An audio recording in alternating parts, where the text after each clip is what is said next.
বন্ধুরা, তোমাদের সাথে আজ আমি আমার জীবনের গল্পগুলো শেয়ার করব। আমার জীবনের বাস্তব কষ্ট, দুঃখ, হতাশা সব তোমাদের সাথে বলবো। তোমরা শুধু আমার চ্যানেলটাকে সাবস্ক্রাইব করে দিও, আমার পাশে থেকো। আজ থেকে ৪৫ বছর আগে আমার মা গ্রামের এক ছোট্ট কিশোরী, ১৫ বছর বয়স। হঠাৎ একদিন তার খালা তার জন্য এক পাত্রপক্ষ নিয়ে উপস্থিত। হঠাৎ করেই পাত্রী দেখার আয়োজন করা হলো। নানুর কাছে শুনেছি আমার নানু এই বিয়েতে রাজি ছিলেন না। তারপরেও আমার নানা বললেন, তোমার বোন যেহেতু তোমার মেয়ের জন্য একটা পাত্রপক্ষ এনেছে, সেটা খারাপ হবে না, ভালোই হবে।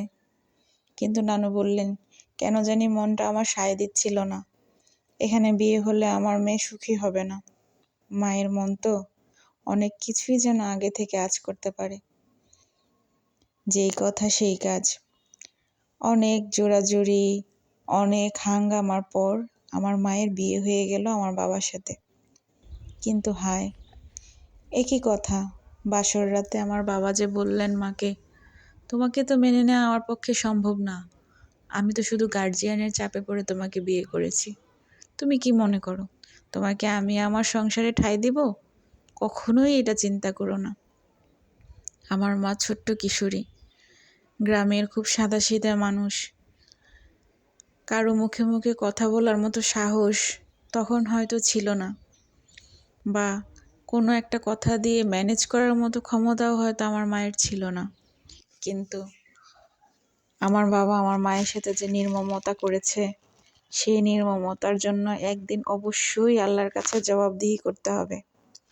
বাবা বললেন, আমার তো অন্য একজনকে পছন্দ, তোমাকে আমার কোনোদিনও পছন্দ না। শুধু পারিবারিক চাপে পড়ে তোমাকে বিয়েটা করা। তুমি কোনোদিন আমার কাছে অধিকার চাইতে এসো না। মা নাকি চুপচাপ শুধু শুনলেন, চোখের পানি ফেললেন। কিচ্ছু বলার ছিল না। কি করবেন, কি করা উচিত, কিছুই বুঝে উঠতে পারছিলেন না। এভাবেই বাসর রাত কেটে গেল। নিয়ম অনুযায়ী যা যা রীতি সব কিছুই হলো, কিন্তু নিয়ম অনুযায়ী মাকে উঠিয়ে নেওয়া হলো না। যেটা বলে শ্বশুর বাড়িতে পা রাখা, আমার মা বিয়ের পর শ্বশুর বাড়িতে পা রাখতে পারলেন না। বাবা বলে গেলেন, অন্য এক সময় নিয়ে যাব, এখন তুমি এখানেই থাকো। মা দীর্ঘ অপেক্ষা করতে লাগলেন।